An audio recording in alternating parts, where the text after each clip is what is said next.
Bonsoir à tous, bienvenue sur Monaco Info pour une nouvelle édition. Au sommaire de votre JT ce soir, nous nous envolerons pour le Japon.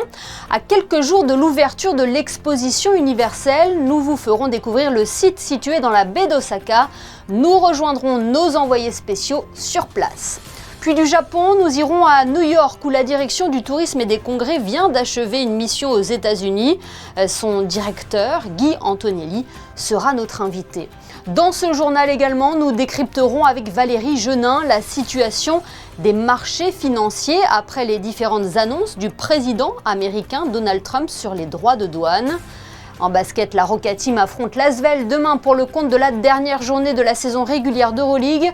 Une rencontre déterminante pour finir dans le top 4 et disputer les playoffs avec l'avantage du terrain. Et puis à quelques jours du choc face à l'Olympique de Marseille, le défenseur monégasque Wilfried Singo est parti à la rencontre des jeunes supporters rouges et blancs à Saint-Jean-Cap-Ferrat.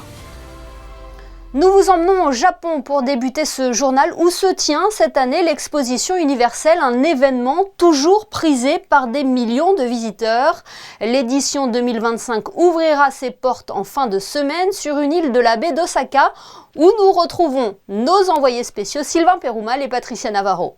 Oui, pour la deuxième fois de son histoire, Osaka accueille une exposition universelle. La dernière fois, c'était en 1970. Le site actuel s'étend sur plus de 150 hectares au cœur de l'île de Yumeshima. Et à 3 jours de l'ouverture officielle, les journalistes ont en quelque sorte joué les cobayes, puisque pendant une journée entière, ils ont pu découvrir en avant-première l'exposition dont le thème cette année est concevoir la société du futur et imaginer notre vie de demain. De quoi inspirer chacune des nations présentes dans un pays où le futur, c'est déjà aujourd'hui, tant le Japon fait figure d'État avant-gardiste. I'm very proud of welcoming the countries and also general visitors. So many people are crowded. Have come here, and I'm very happy to be proud of being here. We cannot say everything is ready, but we could say like 95% of the site is ready. So today is a media day. So I believe that in 3 days it's gonna be ready for until 100%. It is so tough and severe to gather each country all over the world to this such a small island, but as you see, this is wonderful. I'm proud of being here and I'm very happy to see everybody is here and every pavilion is ready. 160 pays sont venus à Osaka présenter leur savoir-faire et leurs solutions pour demain. Parmi eux, Monaco, qui a à cœur de faire rayonner son expertise en matière de solutions innovantes et respectueuses de l'environnement.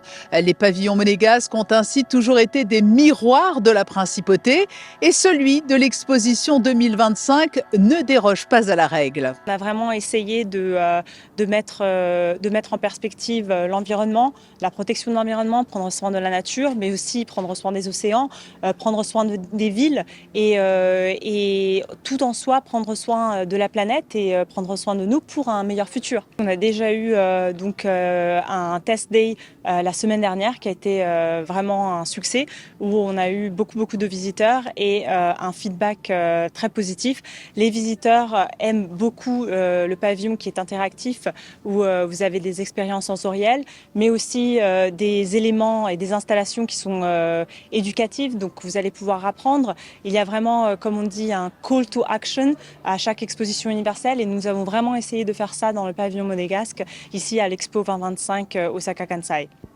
なんか小さい建物なんですけれども、デザインがすごく魅力的だなと思います。螺旋階段が面白いのと、あと一番上の花びらのような天井がすごく気に入りました。I think that especially because they are talking about like taking care of our world, taking care of our wonders. You can see quite a few installations that they respect both Monaco and how Monaco is taking care of our environment and as well of all the nature that surrounded us. Monaco espère donc attirer un maximum de personnes pour faire découvrir ses spécificités et son expertise dans des domaines innovants. Après cette journée exclusivement réservée à la presse, c'est dimanche 13 avril que l'exposition universelle ouvrira officiellement ses portes au public. Au total, les organisateurs espèrent accueillir d'ici le mois d'octobre 28 millions de visiteurs. Et nous suivrons bien évidemment de près cette exposition universelle à Osaka qui ouvrira donc ses portes le 13 avril prochain. Nous recevrons notamment dans les prochains jours Mireille Martini, commissaire générale du pavillon de Monaco. Aux États-Unis, la direction du tourisme et des congrès vient d'achever une mission pour promouvoir la destination Monaco. Une opération séduction menée aux côtés de nombreux partenaires à Los Angeles, mais aussi à New York où nous retrouvons Guy Antonielli. Bonsoir. Bonsoir. Vous avez mené cette année une délégation monégasque de la DTC sur la côte Est et la côte Ouest des États-Unis. Est-ce que c'est une première ? C'est une première depuis bien longtemps. Nous n'avions pas travaillé la côte Ouest des États-Unis depuis de nombreuses années. C'est aujourd'hui un marché sur lequel nous nous devons d'être présents. Et pourquoi ce choix des deux côtes ? Cela répondait à une véritable demande de la part de vos partenaires à Los Angeles notamment ? C'était une demande assez forte. Des partenaires la travaillent déjà par eux-mêmes.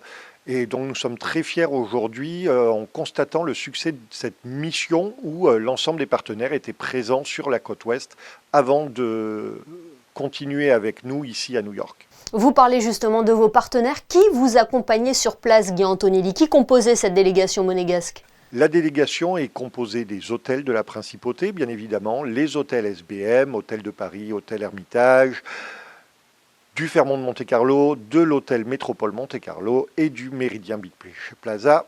Et nous ont également rejoint ici à New York les équipes du Grimaldi Forum. Vous aviez lancé une importante campagne de communication à Times Square en 2023. Que représente le marché américain pour la Principauté ? La campagne sur Times Square de 2023 continue en 2025, elle a été renouvelée. Le marché américain, c'est le deuxième marché en volume de la Principauté, c'est le premier marché en valeur à égalité avec la France, donc un des marchés essentiels de Monaco.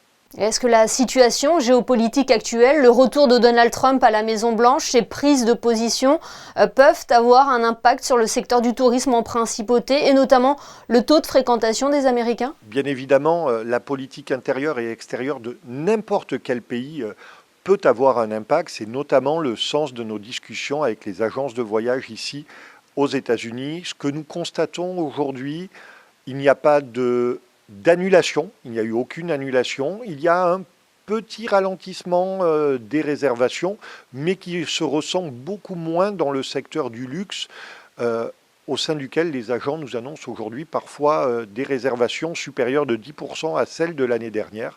Donc non, une confiance maintenue vers le marché américain, encore renforcée par les ouvertures de lignes aériennes à venir avec United à Washington et American à Philadelphie à destination de Nice cet été.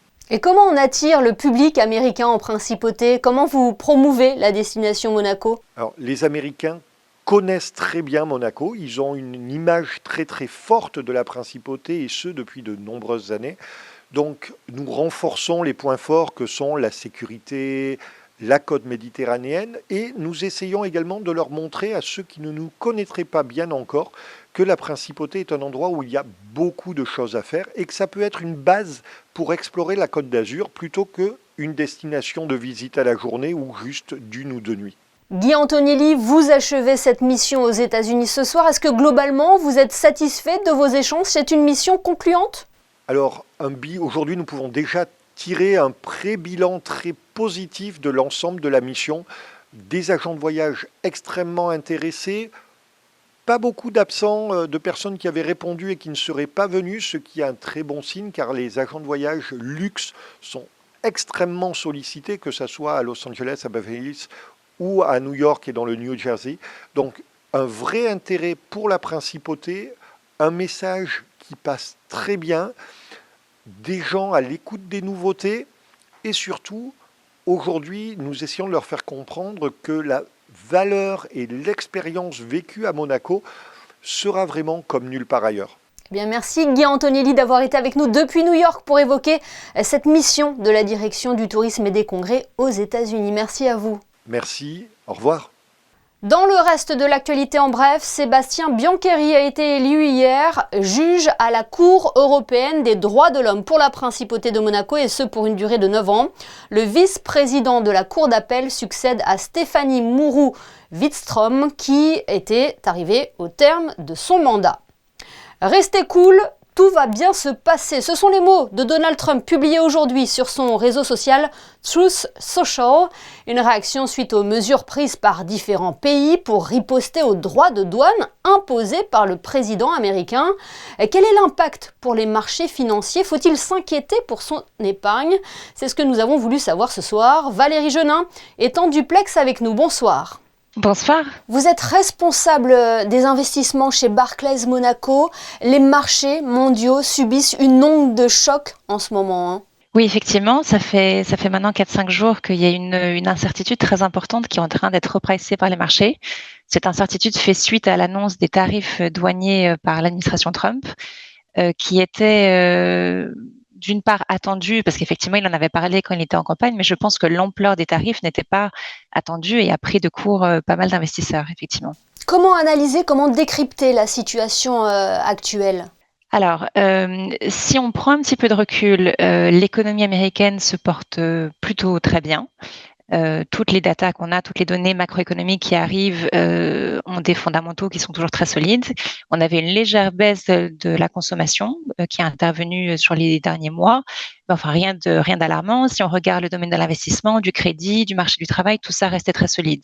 Les sociétés américaines et d'ailleurs européennes également se portent également très bien. Donc, tout ce qui est en train de se passer aujourd'hui, vraiment, est dû uniquement à l'annonce des tarifs et c'est quelque chose qui est réversible. C'est-à-dire que le jour où M. Trump décide qu'en fait, il arrête ou il baisse les tarifs, je pense qu'il y aura un revirement de situation qui se fera de manière très rapide sur les marchés. Donc, les marchés boursiers qui sont dans la tourmente actuellement, ce n'est que passager. On espère, effectivement. On essaye de décrypter des indices que pourrait donner M. Trump ou son administration quant à d'éventuelles négociations. Il a dit qu'il s'était exprimé sur l'envie d'avoir des deals phénoménaux, je le cite, pour potentiellement lever certains de ces tarifs. Il y a certains pays qui sont montés au créneau, qui ont envoyé leurs présidents, des émissaires pour négocier, notamment Israël, notamment le Japon, je crois que l'Italie également ce matin. Pour l'instant, il n'y a pas de deal de cette ampleur-là qui a été conclu, mais ça serait quelque chose qui serait relativement positif, effectivement. Et concrètement, est-ce qu'il faut s'inquiéter pour son épargne ?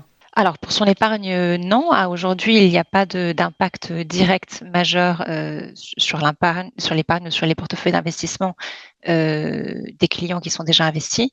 Effectivement, il y a de la turbulence, il y a de la volatilité, donc les prix de marché bougent. Ils bougent un peu plus en ce moment que ce qui bouge d'habitude. Mais ça reflète quand même beaucoup du bruit et pas des fondamentaux qu'on voit à l'heure actuelle. Et quelles sont les questions de vos investisseurs face à ce contexte géopolitique ? Oui, donc on a beaucoup de questions, beaucoup de discussions avec nos clients. Il n'y a pas de panique générale. Moi, je m'assois à la salle des marchés qu'on a à Barclays Monaco ici. Il y a beaucoup de discussions, mais pas de panique. Il y a peu de ventes de portefeuilles. Et on a plutôt des clients qui nous interrogent sur un point d'entrée éventuel, sur des potentiels rachats ou des repositionnements de leur portefeuille. Donc ça reste plutôt positif, il n'y a pas de panique générale. Et quels sont les conseils que vous leur donnez actuellement ? Alors les conseils, c'est encore et toujours la diversification de portefeuille. C'est quelque chose qui ne marche pas toujours, ça ne marche pas parfaitement, mais c'est la meilleure solution qu'on ait. Donc le fait d'avoir un portefeuille qui soit bien diffusé entre des actions, des obligations et des classes d'actifs alternatifs comme du private equity, de la dette privée ou des hedge funds.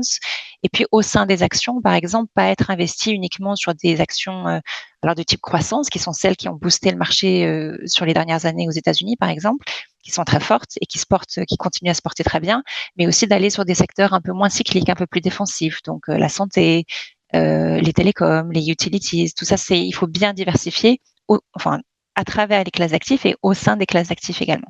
Dernière question, Valérie Genin, comment se porte la place financière monégasque ? La place financière monégasque se porte très bien. Je pense que les derniers rapports qui ont été mis par les régulateurs nous le montrent. On reçoit pas mal clients, notamment d'Angleterre, suite aux dernières mesures régulatoires et fiscales qui ont été imposées par l'Angleterre, par le Royaume-Uni. Donc, on voit beaucoup d'activités et beaucoup de prises de résidence, ce qui est très positif pour la place. Eh bien, merci beaucoup Valérie Genin d'avoir été notre invitée ce soir pour décrypter la situation actuelle des marchés financiers. Merci à vous. Merci pour votre invitation. Merci.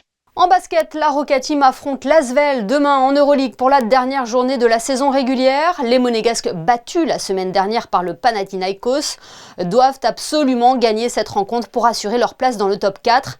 Nick Calates et Vassilis Spanoulis sont revenus au micro de Gaëtan Lebrun sur l'enjeu de ce match face à un adversaire qu'ils connaissent très bien. It's a very important game to get home court, to set us in a great position in the playoffs. So it's a big game for us. We need to win, and we need to come focused with the right mindset and take care of business. Yeah, to play good defense in their creators, and to have a lot of energy because especially when they're home they run a lot, and to read good because they change defenses a lot, and we have to be ready to our creators to have good readings. This last game of the regular season, and it's so important for us, and we are ready to face this challenge. De son côté en football, l'AS Monaco se déplace samedi à Marseille pour la 29e journée de Ligue 1. Et quelques jours avant ce choc de haut de tableau, le défenseur Wilfried Singo est allé à la rencontre des jeunes supporters lors d'une nouvelle étape de l'AS Monaco Kids Tour à Saint-Jean-Cap-Ferrat. De quoi faire le plein d'énergie. Le reportage d'Alban Jean-Jambre et Hugo Comassa. Baby-foot géant, tir au but et photo avec Booba la mascotte. L'AS Monaco Kids Tour permet aux supporters de l'équipe rouge et blanche de se réunir autour du ballon rond. Mais le moment qu'ils attendent tous avec impatience, c'est surtout cette rencontre avec leur joueur préféré, le défenseur central Wilfried Singo. J'ai jamais rencontré un joueur de ma vie, donc voilà, c'était la première fois et voilà, je suis très content. J'aime beaucoup son jeu et puis il est très fort et il est pro, du coup j'ai préféré venir le voir et me faire dédicacer par lui. Je fais des buts beaux. Singo, c'est mon joueur préféré de AS Monaco, en plus il est défenseur central comme moi. Ça me fait bien que j'ai eu la signature de mon joueur préféré de AS Monaco. Pour voir Singo qui avait marqué un but contre Aston Villa et j'étais là au stade et pour avoir une signature aussi. Une rencontre qui ravit les enfants mais qui met aussi du baume au cœur du joueur de foot. Les enfants c'est du bonheur, c'est du plaisir, donc les voir peut-être là ou au stade, ça nous donne encore beaucoup de force, encore beaucoup de joie. On n'a pas l'habitude de les voir, de les rencontrer. Donc ça c'est un moyen pour être encore plus proche de ces enfants-là. Franchement, ça fait plaisir. Rendez-vous ce samedi au stade Louis II pour voir l'AS Monaco face à Marseille. Retour à présent sur cette opération qui connaît régulièrement un large succès. Avec l'arrivée du printemps, la mairie de Monaco a organisé aujourd'hui un don de plantes au parc Princesse Antoinette. 200 végétaux ont pu trouver une seconde vie chez des particuliers. Les détails de Jessica Granato et Camille Caloni. Les amoureux des plantes n'ont pas cédé à la grisaille. Ce midi, ils étaient nombreux à attendre le lancement du traditionnel don de végétaux organisé au parc Princesse Antoinette. Nous, les jardiniers du parc, on fait des renouvellements de massifs. Donc les massifs, chaque année, on remplace plusieurs fois par an, entre 2 et 3 fois par an les plantes. Et plutôt que de les jeter, on va dire, entre guillemets, à la poubelle, on va en faire profiter le public. L'idée a éclos dans la tête de Marjorie Crovetto il y a 3 ans, lorsqu'on frappe à sa porte pour la sensibiliser sur le sort des plantes déracinées dans le parc chaque saison. Alors en fait, honnêtement, c'est une personne de Monaco qui est venue me trouver pour m'interroger, pour savoir ce que devenaient justement ces plantes qu'on a enlevées dans les jardins. Puisqu'on voit, c'est vrai, nos jardins sont toujours magnifiques, extrêmement bien fleuris. Et forcément, donc, il faut changer ces plantes-là qui n'ont pas terminé leur vie. Donc on m'a demandé ce qui se passait. Donc je me suis renseignée, je me suis rendu compte effectivement que ces plantes étaient tout simplement jetées à la poubelle.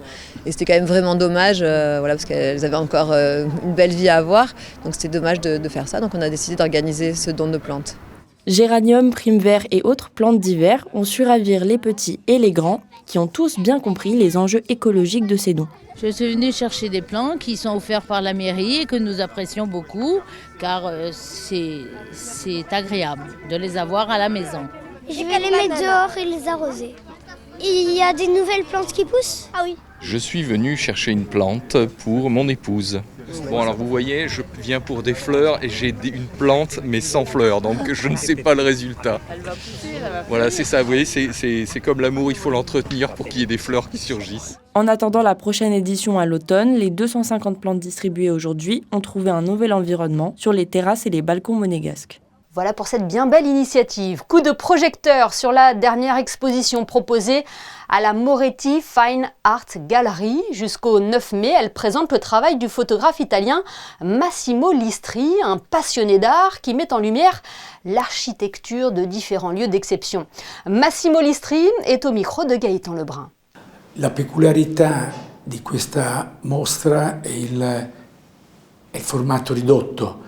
Il formato piccolo rispetto ai formati che generalmente espongono nei musei o nelle esposizioni. Ad esempio una piccola qui, che è in alto a sinistra, è ora esposta nel museo della Reggia di Monza nel formato 4 metri per 3, che abbiamo riportato alcune foto che in genere sono stampate in grande formato, in un formato ridotto, in una specie di formato minuto, quasi da cavalletto, come certi quadri che Fabrizio espone qui. Place à présent à votre rubrique Ceux qui font Monaco. Ce nouveau numéro nous emmène ce soir sur le Rocher. Christine Dapetit, on vous retrouve devant un établissement chargé d'histoire, une institution depuis plus de 70 ans en principauté. Aujourd'hui, c'est une véritable institution que je vous propose de découvrir dans Ceux qui font Monaco. Alors, situé à quelques pas seulement du Palais Princier, nous parlons bien sûr du restaurant Le Castel Rock. Ici, on vous propose une cuisine authentique et familiale et vous allez le voir, un prénom est dans toutes les bouches, Rosette. Aujourd'hui, c'est son petit-fils, Marc, qui tient l'établissement.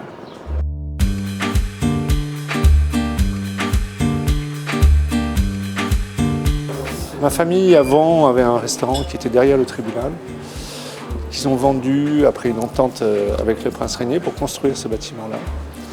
Et depuis, mes grands-parents l'ont exploité, mon père l'a exploité, et moi je suis donc 4e génération, et j'ai un fils qui commence à s'y intéresser sérieusement. À la base, c'était l'endroit où on faisait des bals. Je vous parle de ça avant les années 50. C'était encore du sable sur le sol et on organisait des bals. Et en fait, l'idée est partie de là, de structurer cet endroit avec un restaurant. Alors la touche du Castel Rock, c'est Rosette, c'est ma grand-mère.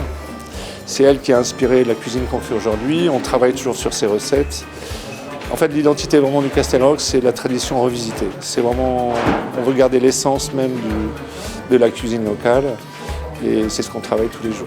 J'ai toujours ces recettes manuscrites et c'est toujours un plaisir parce qu'elle avait fait ça. Ma grand-mère a tenu pendant 30 ans cette cuisine. Donc voilà, tout est parti de là aussi. Elle avait la générosité de la cuisine. Nous, on travaille beaucoup le poisson. On est vraiment inspiré, on fait toutes les petites recettes locales, les barbadjans, les farcis, ça c'est notre essence même. Après, on travaille beaucoup la base du poisson. Aujourd'hui, on vient de faire rentrer de la lotte. On essaie de se détacher aussi un petit peu des produits qu'on peut trouver un peu partout. Donc c'est une quête permanente de produits. On travaille beaucoup avec nos fournisseurs et on a la chance d'arriver à concocter des belles choses.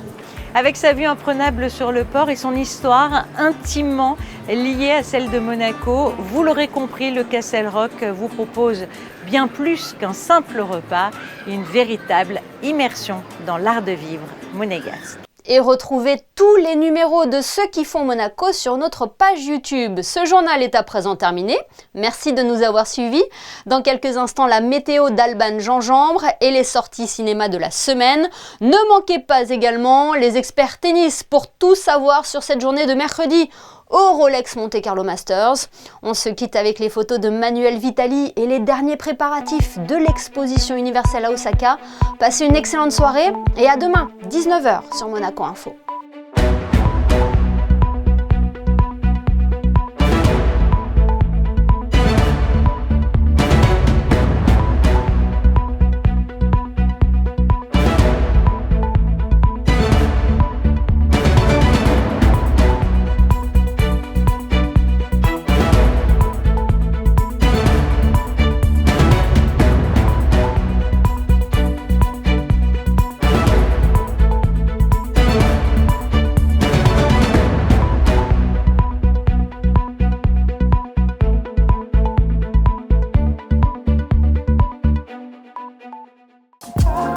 Retrouvez la météo avec Maya Bay, le restaurant référence thaï-japonais de Monaco. Bonsoir à tous. Des améliorations sont attendues dans le ciel de la Principauté. Demain, nous aurons droit à du beau temps, peu nuageux, sans précipitation, un vent calme et un thermomètre affichant 10 degrés le matin et jusqu'à 17 degrés l'après-midi. Ce jeudi 10 avril, nous fêterons les Philibert et ce sera aussi la journée internationale des frères et sœurs. Alors si vous en avez, c'est le moment d'avoir une pensée pour eux. C'était la météo avec Maya Bay, le restaurant référence thaï-japonais de Monaco.